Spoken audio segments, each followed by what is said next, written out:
Welcome to my channel বন্ধুরা। তো আজকে অনেক দিন পর একটা মিনি ব্লগ নিয়ে চলে এলাম।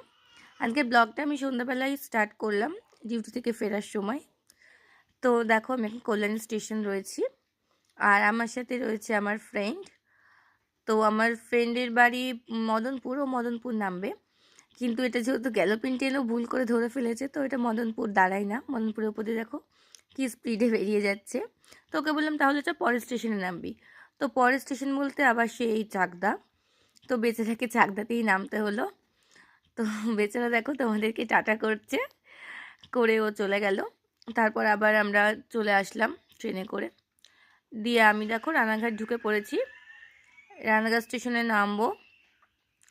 আর এত বড় ব্রিজটা পেরোতে হবে, এতগুলো সিঁড়ি ভেঙে কি কষ্ট যে হয় এই সিঁড়িটা ভাঙতে। এই শীতের মধ্যেও ঘেমে যাচ্ছি, বর্ষাকাল তার মধ্যেও আমি ঘেমে যাচ্ছি।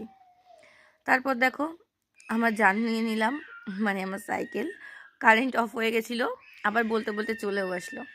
তারপর একটা দোকানে গিয়ে বাচ্চাদের জন্য, বাচ্চা বাবার জন্য 3টে ক্যাডবেরি নিয়ে নিলাম। আর তারপরে সাইকেল চালিয়ে আমি বাড়িও চলে এসেছি। দেখো বাড়ি এসেছি বলে কি আনন্দ আমার বাচ্চাদের। মেয়ে তো প্রথমেই চলে এসছে, আর ছেলে একটু পরে বেরিয়েছে নাচতে নাচতে। দেখো কি পাগলামো করছে নাচতে নাচতে।